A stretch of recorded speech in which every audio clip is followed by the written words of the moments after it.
ഏയ് എണീറ്റേ. ജങ്ങളൊക്കെയാ. Good morning. Good morning. സമയത്രയെന്നറിയോ? നേരം എടുത്തു, ഞാൻ പോവാ.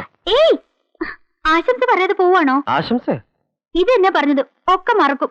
മെയ് 5 മറന്നില്ലേ ഇപ്പോ? മെയ് 5. ഓ സോറി സോറി സോറി, ഇന്നാണല്ലേ. ഇപ്പൊ തന്നെ തന്നിരിക്കുന്നു പിറന്നാൾ ആശംസകൾ. പിറന്നാളിന് എന്ത് സമ്മാനം എനിക്ക് തരിക? എന്താ വേണ്ടത് എന്റെ അമ്മക്കുട്ടിക്ക്? പച്ചയിൽ സ്വർണ്ണ ബോർഡർ ഉള്ള ഒരു സാരി. എന്താ? ഓക്കെ, ഏറ്റിരിക്കണു.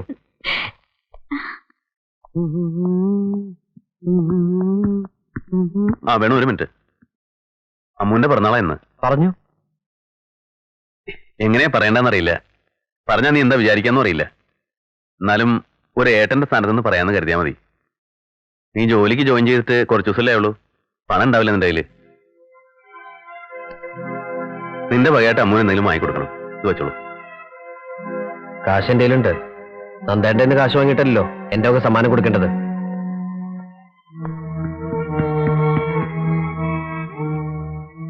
തെറ്റെന്റെ തന്നെ. ചോദിക്കാൻ പാടില്ലായിരുന്നു.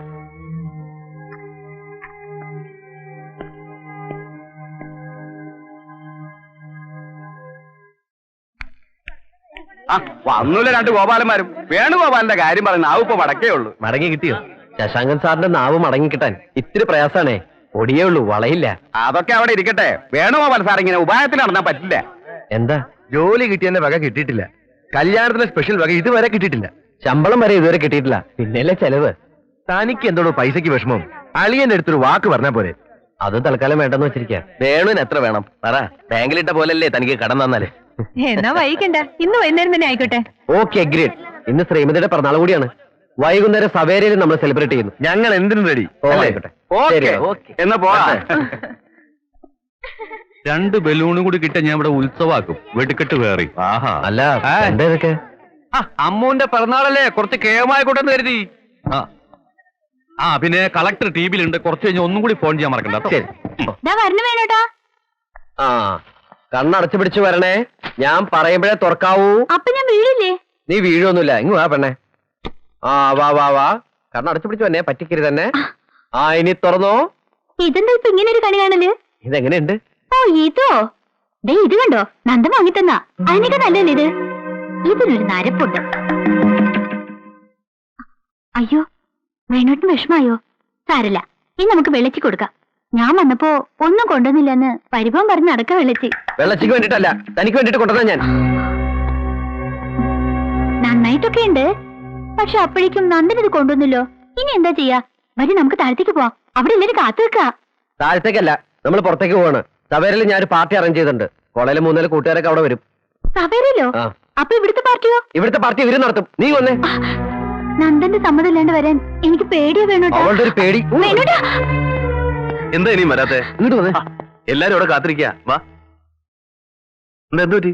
വേണോട്ട് പറയാ സവേരയില് പാർട്ടി ഉണ്ടെന്ന്. ഇന്നെങ്ങനെയാ പോവാ? ഇന്നോ? അതെങ്ങനെയാ വേണോ? ഞാൻ അവരെയൊക്കെ വിളിച്ച് വരുത്തിരിക്കല്ലേ. എന്നോട് വെച്ചിട്ടല്ലോ വിളിച്ചു വരുത്തിയത്. എല്ലാ കൊല്ലവും പതിവുള്ളതാ. രാവിലെ നിന്നോട് പറയണമെന്ന് വിചാരിച്ചതാ. ആ പരിഭ്രമത്തിനിടയില് എല്ലാ കൊല്ലം പോലെ അല്ലേ കൊല്ലം. അതെന്താ ഈ കൊല്ലം അവളെന്റെ അനിയത്തെ അല്ലാതെ തീർന്നുണ്ടോ? നന്ദേന്റെ അനിയത്തി തന്നെയാ, പക്ഷെ എന്റെ ഭാര്യയും കൂടിയാ. അതുകൊണ്ട് നമുക്ക് എല്ലാവർക്കും കൂടെ ആവശ്യിക്കാം. ഇവിടെ അവിടെ എന്റെ എല്ലാ കൂട്ടുകാരും കൂടി വെയിറ്റ് ചെയ്യാ. എന്താ വേണത്? ഒരു ഫോൺ കോളിന്റെ പ്രശ്നമല്ലേ ഉള്ളൂ. നമുക്ക് മറ്റൊരു ദിവസം നടത്താം. ഞങ്ങളും വരാം. നിങ്ങൾ വരുമോ വരാതിരിക്കോ, അതല്ല എന്റെ പ്രശ്നം. ഇന്ന് ഞാൻ അവർക്ക് കൊടുത്ത വാക്കാ. ഇന്നത്തേക്ക് അതൊന്ന് മാറ്റിവെക്കേ. ഞാനും വന്ന് സോറി പറയാം അവരോട്. ഞാൻ പറയുന്ന അനുസരിക്കാൻ ഇവിടെ സമ്മതിക്കില്ലല്ലേ? അത്രയല്ലേ ഉള്ളൂ. വേണു, കൊച്ചു കുട്ടികളെ പോലെ ഇങ്ങനെ വാശി പിടിക്കാതെ. വാശി പിടിക്കണം ഞാനോ നന്ദേട്ടനോ? ഇവിടെ ഇത്ര ആളുകൾ വിളിച്ചു വരുത്തിയിട്ട്. അവിടെ ഞാൻ ആൾക്കാരെ വിളിച്ചു വരുത്തിയിട്ടുണ്ട്. ഇവിടുത്തെ മാതിരി സൂട്ട് കോട്ടിട്ടറില്ലെന്ന് മാത്രം. സാധാരണക്കാരാ. വന്നേ പോവാം. നന്ദ സമ്മതിക്കാണ്ട് ഞാൻ എങ്ങനെയാ വരുമോ? എടീ, എന്റെ ഭാര്യ കൊണ്ടുപോകാൻ എനിക്കാരുടെ സമ്മതമൊന്നും വേണ്ട. എന്താ വേണു ഇത്? നിങ്ങൾക്കും കൂടി വേണ്ടിയല്ലേ നന്ദേട്ട ഇവിടെ പാർട്ടി നടത്തുന്നത്? ഞങ്ങൾക്ക് കൂടി വേണ്ടിയിട്ടായിരുന്നു ഒരു വാക്ക് എന്നോട് ചോദിക്കായിരുന്നു. നന്ദേട്ടൻ വലിയ ആളാണല്ലോ, മറന്നു പോയിട്ടുണ്ടാവും. വിവരെടുത്തിയോ? എടീ, ഞാൻ നിന്നോട് ചോദിക്കുന്നേ, നീ വരുന്നുണ്ടോ ഇല്ലയോ? ഓഹോ, എനിക്ക് എന്റെ വാക്കും വലുതാ. നിനക്ക് ഇഷ്ടമുള്ളപ്പോ വരാം. അവിടേക്ക്, എന്റെ വീട്ടിലേക്ക്. വേണു,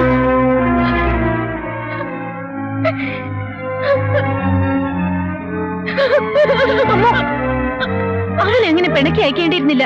അഹങ്കാര, ദുരഭിമാനം, കോംപ്ലക്സ്. ഞാൻ പറയുന്നതിനോടൊക്കെ എതിർക്കുക, അത്ര തന്നെ. അവൻ പറയണേലും കാര്യമില്ലേ? ഉണ്ടോ? എന്നാ അവനോട് ഇറങ്ങി പോട്ടെ. അവള് താഴെ വന്നവരോടൊക്കെ ക്ഷമ ചോദിക്കാൻ ഞാൻ. അവനും അത് തന്നെയല്ലേ ചെയ്യേണ്ടി വരിക. ചെയ്താൽ എന്താ? അത് നന്നായിട്ടും ആവാലോ. ഓഹോ അപ്പച്ചേ അങ്ങനെ അവിടെ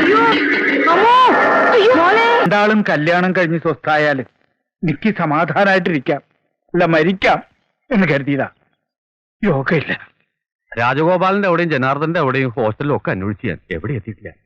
ആസ്പത്രിയിൽ ആരൊക്കെ ഉണ്ട്?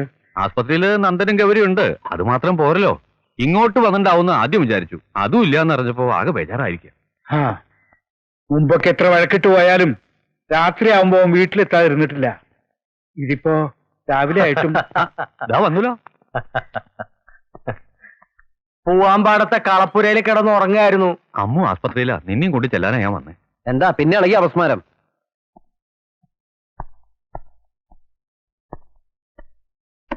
നീയാ ശേഖരൻ നായർ പറഞ്ഞത് കേട്ടില്ലേ? കേട്ടു. പിന്നെന്താ? വിവരം പറഞ്ഞു കഴിഞ്ഞില്ലേ? കുട്ടിയമ്മ പൊക്കോട്ടെ. ആസ്പത്രിയിലേക്ക് ചെല്ലാൻ പറഞ്ഞത് കേട്ടില്ലേ? അതും കേട്ടു. പോണല്ലേ? ഇല്ല. അവിടെ അവളുടെ നന്ദൻ ഉണ്ടാവുമല്ലോ. നീ ഇങ്ങനെ ആയാൽ എങ്ങനെയാ വേണു? കഷ്ടമാ. ആവശ്യമില്ലാത്തടത്തേക്ക് കയറി ചെല്ലാതിരിക്കാനുള്ള വിവരമൊക്കെ എനിക്ക് അയച്ചാ. എനിക്ക് പറയാനുള്ളത് ഞാൻ പറഞ്ഞു. ഇനി നിന്റെ ഇഷ്ടം. ആവശ്യമില്ലാത്ത ഇടമോ ഉള്ള ഇടമോ എന്നൊക്കെ പറയാൻ എനിക്കിപ്പോ അധികാരമില്ലല്ലോ. നീ വലുതായി പോയില്ലേ?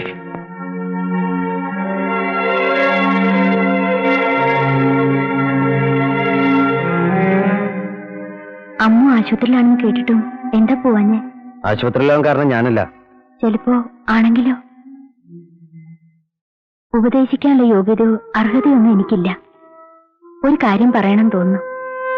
ഭാര്യമാര് തെറ്റ് ചെയ്യുമ്പോ ഗുണദോഷിക്കാം, ശിക്ഷിക്കുകയും ചെയ്യാം. പക്ഷേ ഉത്തരവാദിത്വത്തിൽ നിന്നും മാറരുത്. ആ കുട്ടി ഒരു തെറ്റും ചെയ്തിട്ടില്ല. അത് നിനക്കെങ്ങനെ അറിയാം? അറിയില്ല. അതന്നെ ഞാൻ ആദ്യം പറഞ്ഞത്, അറിവില്ലാത്തോളാം ഞാനെന്ന്. എന്നാലും ഒരു പരിചയക്കാരി മാത്രമാണെന്ന് വെച്ചാലും ആശുപത്രി കിടക്കണമെന്ന് കേട്ട ഒന്ന് പോയി കാണില്ലേ?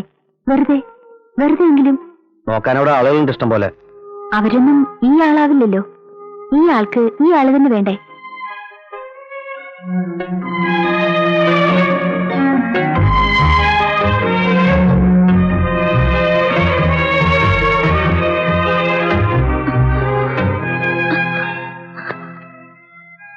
എന്തിനാ വേണോട്ട് എന്നോട് പിണങ്ങിപ്പോയത്?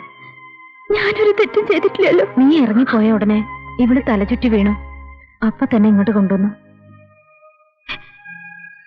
ഇനി വേണോട്ടും വിളിച്ച എപ്പോ വേണമെങ്കിലും എവിടേക്ക് വേണമെങ്കിലും ഞാൻ വരാം. ഇപ്പൊന്നും പറയണ്ട, റെസ്റ്റ് എടുക്ക്. നന്ദേട്ടൻ വന്നില്ലേ? ഡോക്ടറെ അടുത്ത് പോയിരിക്കേ. ഞാൻ എന്ത് ചെയ്യണമെന്ന് ഡോക്ടർ പറയണേ? നന്ദ, അത് ഡോക്ടർ ഇപ്പൊ എന്നോട് സംസാരിച്ചു. അമ്മു ഗർഭിണിയാണ്.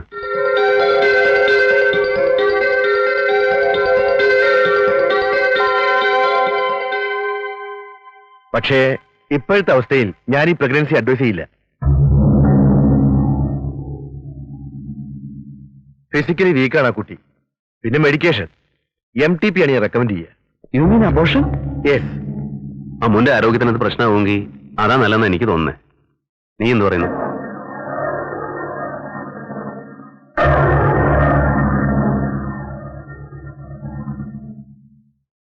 അമ്മ എന്ത് പറഞ്ഞു? ഡോക്ടർ അങ്ങനെ പറഞ്ഞിട്ടല്ലേ മോളെ? ഡോക്ടറല്ല, ആരും പറഞ്ഞില്ലേ സമ്മതിക്കില്ല.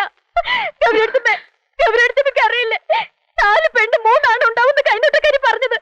എന്നിട്ട് ആദ്യത്തെ തന്നെ കൊല്ലുക. ഡോക്ടർ പറയുമ്പോ എന്താ അമ്മ ചെയ്യാ? ഡോക്ടർ പറഞ്ഞിട്ടല്ല, എനിക്കറിയാം. നിങ്ങൾക്ക് കുട്ടികളുണ്ടാകാൻ അസൂയ. നിനക്കെന്താ അമ്മു പറഞ്ഞാ മനസ്സിലാവാത്തത്? പറഞ്ഞ മനസ്സിലവിടൊക്കെ ഉണ്ട്. വേണ്ടൂട്ട, സമ്മതിക്കരുത്. നമ്മുടെ കുഞ്ഞിനെ കൊല്ലാൻ സമ്മതിക്കരുത്. സമ്മതിക്കാൻ വേണ്ടൂട്ട. അമ്മൂന് സമ്മതമല്ലെങ്കിൽ അങ്ങനെയെന്ന് വെച്ചാ എന്താ വേണു നീ വിവരക്കേട് പറയണേ? അവളുടെ ഹെൽത്തിന്റെ കാര്യല്ലേ? നിനക്ക് കുഴപ്പമൊന്നുണ്ടാവുന്ന വെച്ചിട്ടില്ല അമ്മു. എനിക്കൊന്നും ഉണ്ടാവില്ല. എന്റെ കുഞ്ഞിനെ കൊന്നാലോ? എനിക്കെന്തായാലും പറ്റ. എന്റെ കുഞ്ഞിനെ കൊല്ലരുത്. എന്നെ കൊല്ലരുത്. എന്നെ കൊല്ലരുത്.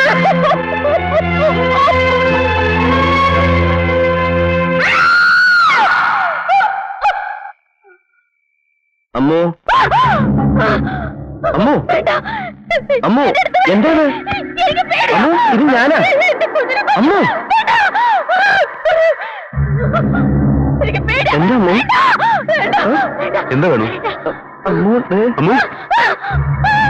അമ്മു ഞാനാ നന്ദന, ഞങ്ങളൊന്നും ചെയ്യില്ല നിന്നെ. അമ്മു. എന്നെ ഹോസ്പിറ്റലിൽ കൊണ്ടുപോകണ്ട, എന്നെ കൊല്ലാനാ, എന്നെ കൊല്ലാനാ, എനിക്കറിയാം. ഉണ്ടായതാവും വീണ്ടും അറ്റാക്ക്. ഗുളിക കണ്ടിന്യൂ ചെയ്യൂ. ഈ കണ്ടീഷനിൽ നമ്മൾ എന്താ ചെയ്യുക? അവളെന്തെങ്കിലും കടുങ്ങുകയും ചെയ്യുന്നതിന്റെ പേടി. അബോർഷൻ വേണ്ടെന്ന് വെക്കാം, അതേ വഴിയുള്ളൂ. 100% ഷൂറാക്കാനാണ് ഞാൻ അന്നത് പറഞ്ഞത്. നിർബന്ധം പിടിച്ച സംഗതി കൂടുതൽ കോംപ്ലിക്കേറ്റഡ് ആവുകയുള്ളൂ. അവളുടെ ഹെൽത്ത് ഓരോ നിമിഷവും ശ്രദ്ധയുണ്ടാവണം. വൈദ്യശാസ്ത്രത്തിനും അതീതമായി എന്തൊക്കെയുണ്ടെന്നല്ലേ പുതിയ തിയറി? വിശ്വാസങ്ങള്, മനസാന്നിധ്യം, ഇതൊക്കെ നമുക്ക് ശ്രമിക്കാം. എന്തായാലും എന്റെ അമ്മൂന് കുഴപ്പമൊന്നും ഉണ്ടാകാതിരുന്നാ മതി. നിങ്ങളിങ്ങനെ ഓടിപ്പടച്ച് വരേണ്ട കാര്യമൊന്നും ഉണ്ടായിരുന്നില്ല. ഇടത്തെ കാലിനും കൈക്കും ഒരു തരിപ്പ്, ഇത്രയേ ഉള്ളൂ. സ്വാമി മാഷ് പറഞ്ഞിട്ടാ ഞങ്ങള് വിവരം അറിഞ്ഞത്. അച്ഛൻ ആരെങ്കിലും പറഞ്ഞേക്കായിരുന്നില്ലേ? എന്തിനാ? അതിനും വേണ്ടി ഒന്നും ഉണ്ടായിട്ടില്ലല്ലോ. രാധ വരലുണ്ട്, അതുകൊണ്ട് ഇവിടെ ഒന്നിനും ഒരു ബുദ്ധിമുട്ടുമില്ല. മരുന്നൊക്കെ പരമേശ്വരൻ ഡോക്ടറെ കൊണ്ടുവന്നു, കുറെ ഗുളികളൊക്കെ കഴിക്കുന്നുണ്ട്. ആട്ടെ, അമ്മൂനെങ്ങനെയുണ്ട്? കുഴപ്പമൊന്നുമില്ല, പിന്നെ അസുഖമൊന്നും ഉണ്ടായിട്ടില്ല. ഈശ്വരാധീനം കൊണ്ട് അവക്കൊന്നും ഉണ്ടാവില്ല. ധൈര്യമായിട്ടിരുന്നോളൂ. വിരുന്നുകാരൊക്കെ ഉണ്ടല്ലോ. വരിക വരിക, ഇരിക്കുക. കണ്ടപ്പോ മാഷുടെ അസുഖമൊക്കെ പറന്നു അല്ലേ? അത്രയ്ക്കൊന്നും ഉണ്ടായിരുന്നില്ല, ഇവരൊക്കെ പേടിച്ചു വന്നതാ. നന്ദൻ സാർ വന്നില്ലേ? ഇവിടെ ഇല്ല, ടൂറിലാണ്. 4-5 ദിവസം കഴിയും വരാൻ. മോളെ, അടുക്കളയിൽ രാധ ഉണ്ടാവും, ചായ എടുക്കാൻ പറയും. ആ വേണു, ജോലിയൊക്കെ എങ്ങനെയുണ്ട്? കുഴപ്പമില്ല. രാധേ. ആ, ഞാൻ ചായ കൊണ്ട് അങ്ങോട്ട് വരാൻ നിൽക്കായിരുന്നു. എന്നോട് ചിലത് മറച്ചു വെച്ചു നീ, അല്ലേ? മറച്ചു വെക്കേ? അതെ. എന്താ ഞാൻ പറഞ്ഞത് ശരിയല്ലേ? ഗൗരിയെടുത്ത് എന്താ പറയണമെന്ന് എനിക്ക് മനസ്സിലാവുന്നില്ല. പിന്നെ എങ്ങനെ ഞാൻ ശരിയും തെറ്റും പറയാ? അവനോ നീയോ നേരത്തെ എന്നോട് ഒരു വാക്ക് പറഞ്ഞിരുന്നു വെച്ചാല്? ഓ, അതോ? അത് വേണിയിട്ട് എന്തോ തെറ്റിദ്ധരിച്ചതാ. പഴയൊരു കാര്യം, ചെറിയൊരു കാര്യം, അതൊക്കെ എന്തിനാ നമ്മളിപ്പോ കൊത്തിത്തെരഞ്ഞെടുക്കണേ? മോളെ, കുറെ കാലം കൂടിയിട്ട് ഇന്നാ എല്ലാരും ഒന്ന് ഒത്തുകൂടിയിരിക്കണം. ഇതൊന്ന് ആഘോഷിക്കണം. എന്നാ മാഷ് ഒരു ശ്ലോകം അങ്ങോട്ട് തുടങ്ങുക. അത് വേണ്ട, രാധ ചൊല്ലട്ടെ.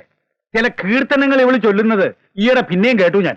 അസലായിട്ട് ചൊല്ലും. എന്നാ അങ്ങനെ ആവട്ടെ. ഇപ്പൊ ഒന്നും വേണ്ട. അത് പറ്റില്ല, വേണുവിനും ഗൗരിക്കും മടങ്ങേണ്ടതാ. ഈ കുട്ടികൾക്കൊക്കെ എന്താ പറ്റിയത്? വലുതാവുമ്പോ സംഗീതവും സന്തോഷവും ഒക്കെ ഇവരെ വിട്ടുപോവുകയാണോ?